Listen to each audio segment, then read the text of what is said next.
ನನ್ನ ಹತ್ರ ಈಗ ಇತಿಹಾಸ ಸಿಂಗಲ್ ಓನರ್ 19 ಮಾಡಲು ಸಿಂಗಲ್ ಓನರ್ ಜಿಡಿ 20 ವೆಹಿಕಲ್ ಪರ್ಚೇಸ್ ಮಾಡಿದ್ದೀನಿ ಸರ್. ನಾನು ಹೊಸದಾಗಿ ಪರ್ಚೇಸ್ ಮಾಡಿದ್ದೀನಿ. Touch screen, music system, completely ಹೊಸ ಗಾಡಿಗಳು, ತುಂಬಾ ಚೆನ್ನಾಗಿದೆ. ಬರೀ 65ರಿಂದ 70,000 50,000 ಓಡಿದೆ. 20 ಗಾಡಿಗಳು ಇದೆ. ನನ್ನ ಕಡೆಯಿಂದ ಆಯಿಲ್ ಫ್ರೀ, ಆಮೇಲೆ ಎಲೆಕ್ಟ್ರಿಕಲ್ ಚೆಕ್, 1 ತಿಂಗಳುಗಳ ಕಾಲ ಎಲೆಕ್ಟ್ರಿಕಲ್ ಏನೇ ಪ್ರಾಬ್ಲಮ್ ಚೆಕ್ 2.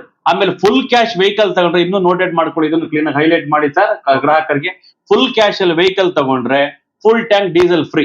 ಫುಲ್ ಟ್ಯಾಂಕ್ ನನ್ನ ಕಡೆಯಿಂದ full tank diesel free, full cash ಅಲ್ಲಿ. ಓನ್ಲಿ ಫುಲ್ ಕ್ಯಾಶ್ ಅಲ್ಲಿ ಒಂದು ಅಗ್ರಿಮೆಂಟ್, ನೀವು 1 ಲಕ್ಷ ತಗೊಳ್ಳಿ, 5 ಲಕ್ಷ ತಗೊಳ್ಳಿ, 10 ಲಕ್ಷ ತಗೊಳ್ಳಿ, ಅವ್ರಿಗೆ ಅಗ್ರಿಮೆಂಟ್ ಚಾರ್ಜ್ ಅಂತ ಫೈನಾನ್ಸ್ ಕಂಪನಿ ಅಂತ ಅನ್ಬಿಟ್ಟು ಅಗ್ರಿಮೆಂಟ್ ಚಾರ್ಜ್ ಮಾಡ್ತಾರೆ.